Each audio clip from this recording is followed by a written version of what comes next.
আমরা আবারও বলে দিতে চাই, আমাদের ক্যাম্পাসে যদি কোনো ধরনের ছাত্র রাজনীতি আবার ফেরত আসার চেষ্টা করে, ছাত্র রাজনীতির দালালরা আবার ফেরত আসার চেষ্টা করে, আমরা 5000 শিক্ষার্থী জীবন দিয়ে হলেও সেটা প্রতিরোধ করব।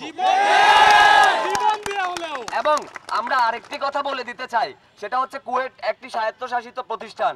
কুয়েটের ছাত্ররা 5000 ছাত্র মিলে যখন সর্বসম্মতি করে সিদ্ধান্ত নিয়েছে যে ছাত্র রাজনীতি কুয়েট ক্যাম্পাসে থাকবে না, তার মানে কুয়েট ক্যাম্পাসে ছাত্র রাজনীতি থাকতে পারে না।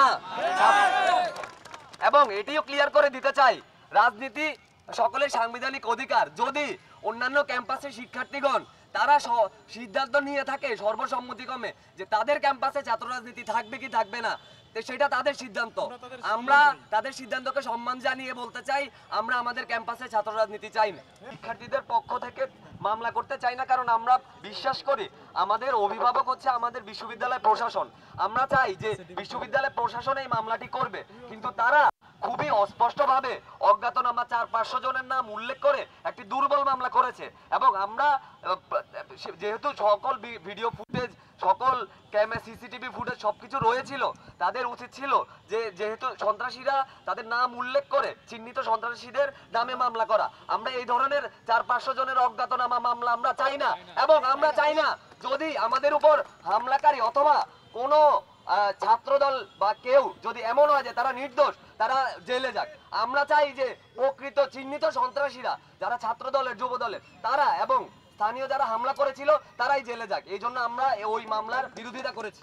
আর ক্যাম্পাস নিরাপত্তার একটা কথা বলতে, অনেকেই ক্যাম্পাস থেকে চলে আসতে পারছে, এই বিষয়টা একটু পরিষ্কার করে বলতে চাই। এত বড় একটা হামলার পরে আমাদের ওইখানে 24 ঘন্টা আসলে আমাদের গেটগুলোতে ফোর্স থাকার কথা। আমরা দেখেছি, আমরা যখন ক্যাম্পাসে অবস্থান করছি, বহিরাগতরা মানে যে কোনো সময় আমাদের ক্যাম্পাসের ভিতরে ঢুকতে পারে। আমরা বিভিন্ন আনাগোনা থেকে দেখেছি তারা আমাদের কর্মসূচিগুলো দেখছিল, তারা লক্ষ্য করছিল, সেখানে অনেকেই নিরাপদ, আমরা অনিরাপদ ফিল করছি। অনেক সময় আমরা ভিডিও দেখেছি, অনেক ক্ষেত্রে আমাদের বাইরে, আমাদের যারা কিনা অনেকেই কুয়েটের হলে থাকে না, বাইরে থাকে যারা কুয়েটে বিভিন্ন বাসায়, তাদেরকে বিভিন্নভাবে হুমকি দেওয়া হয়েছে। ইভেন যেই ছাত্র দলের যে ছেলেকে নিয়ে কথা হচ্ছে, সে কিনা বন্দুকের ছবি দিয়ে মেশিন প্রস্তুত এইভাবে পোজ দিচ্ছে। তারপরে আমরা কিভাবে বলেন আমরা নিরাপদ থাকবো? এবং আমি আরেকটা জিনিস পরিষ্কার করতে চাই, সেটি হচ্ছে যে আমরা এখন কিভাবে এসেছি, আমরা প্রশাসনের সাথে কথা বলেছি, প্রশাসন আমাদেরকে প্রতিশ্রুতি দিয়েছে আমাদেরকে পুরোটা রাস্তায় প্রোটেকশন দিয়ে আসবে, এবং এইভাবেই আমাদেরকে প্রোটেকশন দিয়ে আনা হয়। এবং প্রশাসনই আমাদেরকে এভাবে বলেছে যে আমরা এখানে অবস্থান করলে তাদের জন্য ভালো হয়, এবং আমরা সেভাবে সহযোগিতা করেছি। আমরা চাই না কোনো ধরনের জনদুর্ভোগ হয়। ধন্যবাদ। যে কারো বিরুদ্ধে তারা হচ্ছে ইউজ করতে পারবে। তো অজ্ঞাতনামা মামলা, গণহারে মামলা আমরা এটা চাই না। আমরা চাই না সে যদি আমাদের বিরুদ্ধের কেউ হয় এবং ছাত্রদের বিরুদ্ধে কেউ হয়, সে যদি নির্দোষ থাকে তো সে জেলে যাক, আমরা চাই না। আমরা চাই সুষ্ঠু তদন্ত হবে।